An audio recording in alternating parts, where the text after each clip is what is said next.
list over there buy copies of Mary Zeppa's new book titled My Body Tells Its Own Story. I hope that you will check out that book. You already have a copy of the program.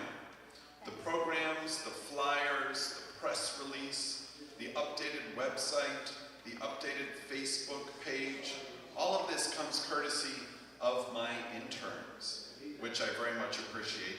And now, for the first time, we will actually have a video recorded keepsake that we'll put up online on the new Poetry in Davis YouTube page.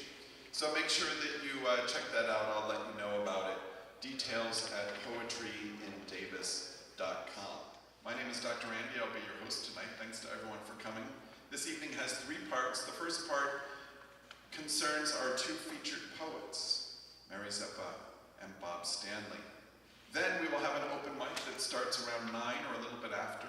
The rule there is 2 items or 5 minutes, whichever is shorter. We want to keep that relatively short because there's an after party.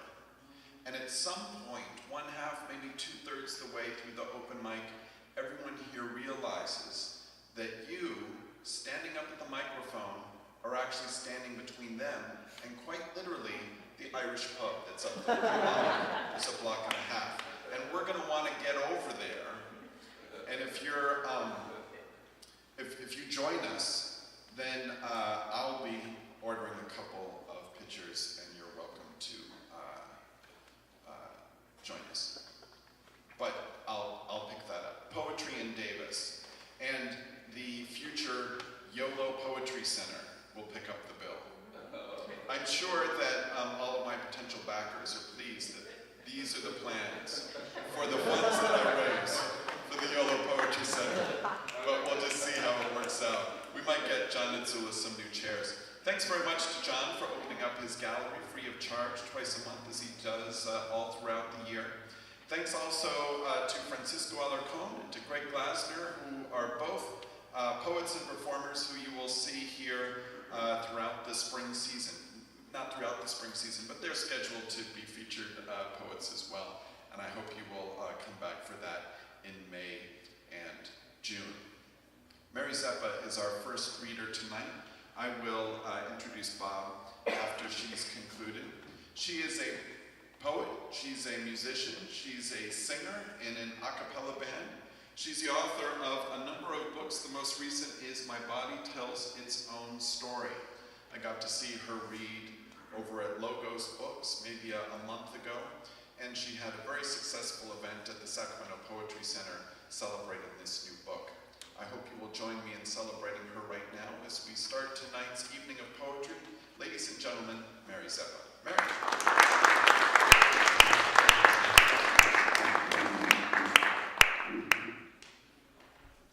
Are you still here? Are you with the scabs on your plump knees? You who were desperate to please anyone who happened by. Are you still here? Are you still hiding inside me? Is it your blue eyes I still see in every mirror I pass? You've never mastered the jump rope. You were a failure at jacks. You still manage some hope, because in the classroom you manage some class. Yes, you're still here. It's your eyes that do my looking. It's your voice that does my talking. It's your spine that keeps me straight. Yes, you're still here. Those are my custom lyrics to my younger self. And some of you, I'm sure, were not born when I wrote them in 1989, to the tune of Leo Sayers' When You Need Love. So I always like to know what's coming from me, so I'll let you know what's coming for you in my part of this reading. I'm going to read some poems from my new book, which is for sale back there, and then I'm going to read some new poems, and there'll be some other music besides what I just did, and that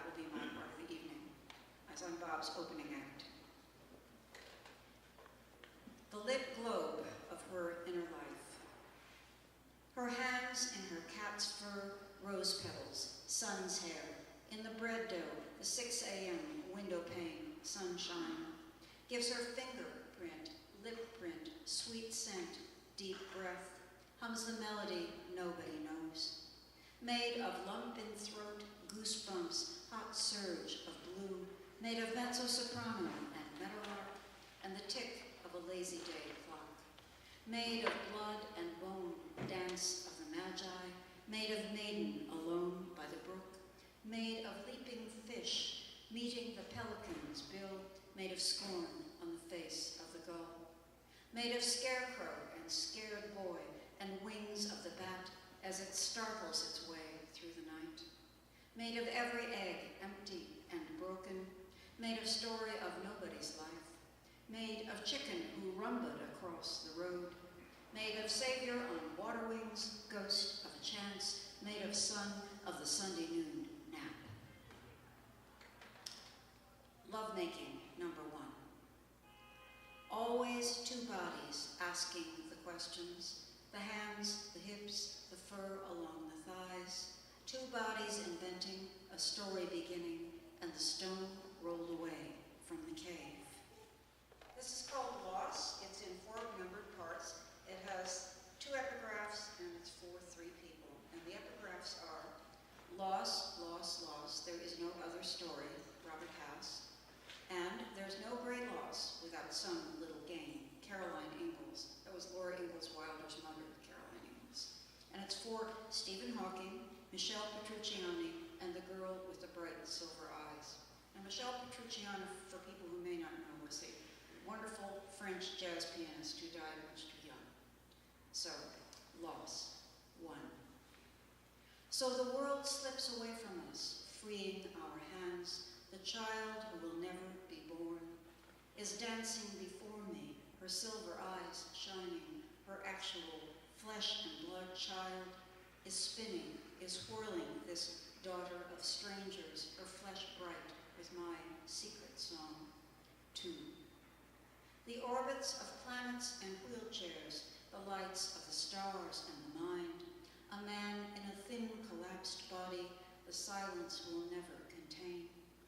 The weight of the heart and the brain cells, the balance of living and time, of gray matter, porous, absorbing the theory, translating the pores of the skin into meteor, memory, tentative, star, the eyes, catch the fire and shine.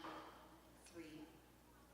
And the music the spheres still remember, that balanced silence implies, that music spins out of a body the size of a 6-year-old child.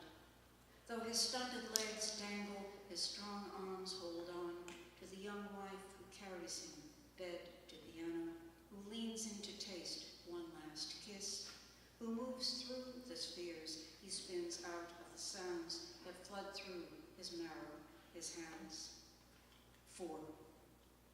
When the body I love is a memory, a slow ache in fingertips, thighs, when absence gives up its definite shape, when it pushes my clinging arms wide, when you are a ghost in the bloodstream, constriction beneath the last rib, I shall reach for a shadow, blow dust from its mouth, begin again, start with life's kiss. This is the title poem, and it's in the voice, the book is called My Body Tells Its Own Story, and this is the title poem, and it's in the voice of the body. It's the body telling you this. My body tells its own story. At 112 pounds, taut and contained, I was a minimalist. And that standard, each rib, its own masterpiece, mocks me from albums, from dreams. It's history now, the sensation of just enough over the bones. Like the cave art, the ovaries painted on the walls of what's left of the womb.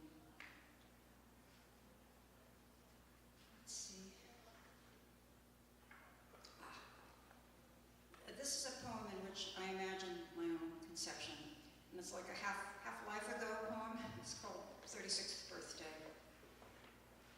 36th birthday for Norman, my father, and for my mother, Mary Rose.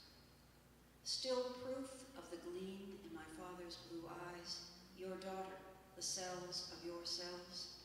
conceived in your boarding house on fresh percale, under your plaid counterpane, rising and falling, your body's all grace, again and again and again. The sweat and the semen, a cool mingled stain, the sweet taste of salt on her face. Her head finds its place on your shoulder, your wife settling down in your arms, my mother who sleeps on those blue tumbled sheets, a white rose, an opening bloom. They were young lovers. This next one I think of as my signature poem. People have signature songs, chefs have signature dishes, and I feel like this is my signature poem. It's called A Living Will. Here, take what's left of sunlight, these shadows on my walls, these yesterdays in corners, these dust-mown reveries. To you, I leave the echoes that crowd around my bones, sonatas, waltzes, low-down blues, and small tunes with no names. I open out a diorama, folded from the spine. First memory, red metal swing, suffused by golden sun. A child swings out to meet the light. Their shadows draw her close. The dead are here, beside us, in our voices, in our touch. The music plays us all it knows, the slow laments, the hymns, the intermittent joy, the steady hunger, trapped in bones. The next piece I wrote is a poem, but my then love set it to music, and I don't have the music here, but I remember it pretty well. It's called Kaleidoscope Magic. It's all done with mirrors, my body in your arms. It's all done with mirrors, my body in your arms. A breast or a hip or a thigh, a breast or a hip or a thigh. At the edge of a circle, your fingers keep turning away and away and away. At the edge of a circle, your fingers keep turning away and away and away. Okay, and now for something completely different. There are a few facts in here, but most of what's in this poem came out of my head. It's called A Tableau of the Forbidden. Dr. Freud knew the names of the monkeys. He knew their grandfathers' names. They were not vagabonds. They owned real property right here in Vienna. Staked claims on the Pleasant Street next to the Opera House. On the Strasse, he strolled every night to get home to his wife and his sister-in-law. They all tipped their three-cornered hats. In their simian noggins, a waltz played. You could see it in each gliding step. The waltz of the Viennese gossips, in their silk and lace, their fancy dress. The doctor peered over his shoulder. How they chattered, how wildly they waved. Was it money these knaves were after? He flung coins, he emptied his purse. They broke ranks, they all stuffed their pockets. They scampered their ragged parade, shook the Strasse, the linden trees shuddered like his sister-in-law in his arms. Or so they tell us. Two more poems from the book. This is the penultimate one. It's called God's Messengers. They're coming by train. God's Messengers. When they come, let them carry me, feet first and shining, into that radiant room where the bodies of angels indulge me with their iridescent white beams. When they come, let their hands loft me over their halos, let me rise like Elijah's white breath, soaring over the stratosphere into the ether, neon, for what a good death. When they come, let contraltos and meadowlarks, let tenors and nightingales praise, let them harmonize from the beginning, and let sunflowers tenderly rise. Let them bloom out of season as I did. Let my voice ring out in your blood, toll and angelus echo and blessing when they come, when they come, when they come. And this is the last poem in the book. It's called It's in 3 numbered sections. 1. If levity lifts up my shoulders and gravity settles my hips, the forces are equal and balanced. The mirror trajectory fits. As the wings I imagine on my back mirror the arcs of old grief, and my spine takes the brunt of that old willow, like a boy in a storm, how I rock. 2. Levity, gravity's obverse. Earthworms will tunnel and steal. Uncle Franz, cousin Petunia, dear Dennis, Madame Gorbachev. Gravitas, solemn and Latin, taking on substance and weight.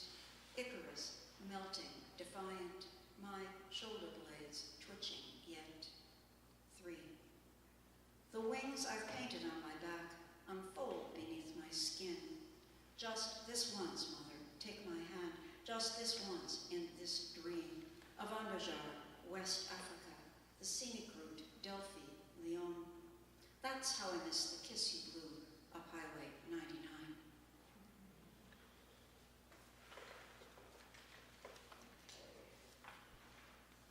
So that's from the book, and on the back table there, along with my own book, I have some little books. Some of you may know about Richard Hansen, who was in Sacramento for many years and had the book collector and did poems for all, little books about the size of a matchbook.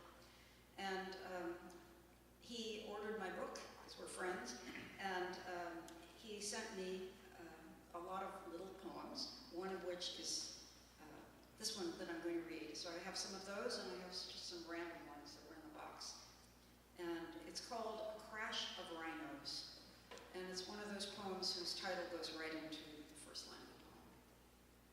A crash of rhinos, a charm of finches, an exaltation of larks, a skulk of foxes, a sloth of bears, a shrewdness of apes, a muster of peacocks, a watch of snipe, a mouthful of poets, a fistful of sculptors, a doo-wah-ditty of singers on street corners, a swagger of braggarts, a coda of also-rans, a pandemonium of lesser gods. This has a little quotation from William Stafford, who died a few years ago. And the quotation is, if you're inhospitable, after a while, even your bad ideas won't come. My bad ideas keep squirming through knotholes, leaping tall buildings, swimming upstream, keep jumping the broom of the wicked witch who sweeps all night in the kingdom of grace and glory gone sour. My bad ideas cackling like goblins, shrieking like banshees, quacking like ducks, land in my bad dreams, snatching the bedclothes, knocking the gun from my hand. As I struggle on pristine white beach in Mykonos, wrestling scam artists I can't endure 10 more seconds. So I jerk myself into morning, land with this pen in my hand.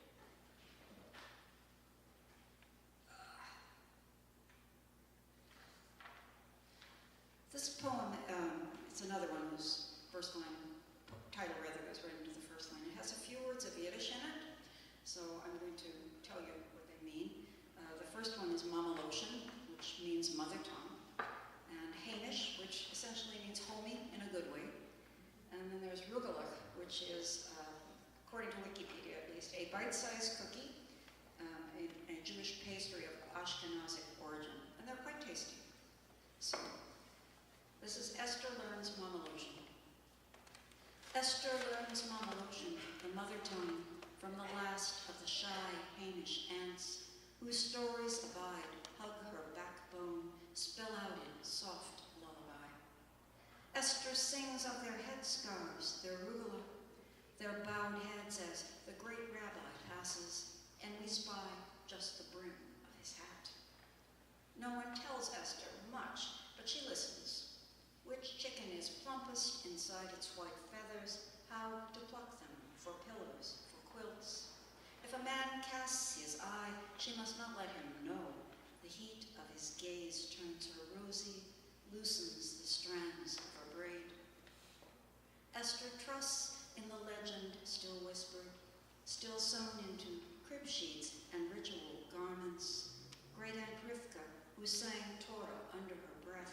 who sees the day with her eyes. So I have 2 more poems, and then a song for the end. This is in 3 parts. They're not numbered. I'm just going to pause between them. And it has 2 epigraphs. And they are, there was a body, and it cast a spell, Theodore Redke, and who says the absence of a witch invalidates his spells, Emily Dickinson. Body, absence, spell. Who says those luscious lips poured forth more wisdom than they kissed? In the morning, remember, joy left her. Joy traveled, remember, moved on. An emptiness followed her, everywhere, everywhere. The widow will never defer to me. The widow will study my grief. She will drink it down, whiten her bones with it. Soon she will pulse with my life. The angel believes there is no one to love but me, the last woman on earth. Do I tell him the truth? Is it ethics or math? Are you solving for X, oh my love? The last poem I'm going to read is called Who We Are. I actually have 3 sisters, but this is about 2 of my sisters and me. Allegra, you're amazing. Who we are. 3 skinny old ladies, all of us blue-eyed. 3 sisters who, first, do no harm. Always light in our alleyways, sunlight and moonlight, candlelight when the moon is down. Our brown-eyed mother goes dancing from cloud to cloud with our dad. They're young lovers again. Is he in uniform? It's a long way, and our eyes are bad. But their joy radiates from the place where they are, from the heaven in which they believed. All their lives and ours till the weepy end, when we sang to the widow in hospice, each of us taking her turn. We did not sing this song to my mother, but we could have. I mean, it's an issue she faced, certainly, as many of us, as we get a little bit older, have things that aren't always on the top of our brains like we like them to be. So it's actually to a free variation on the tune for the Pennsylvania polka. I don't know if anybody in the audience happens to know that song. So there's a rhythm. I'll do it myself, but if anybody else knows it, they can join me in that. It's called Give Me a Moment.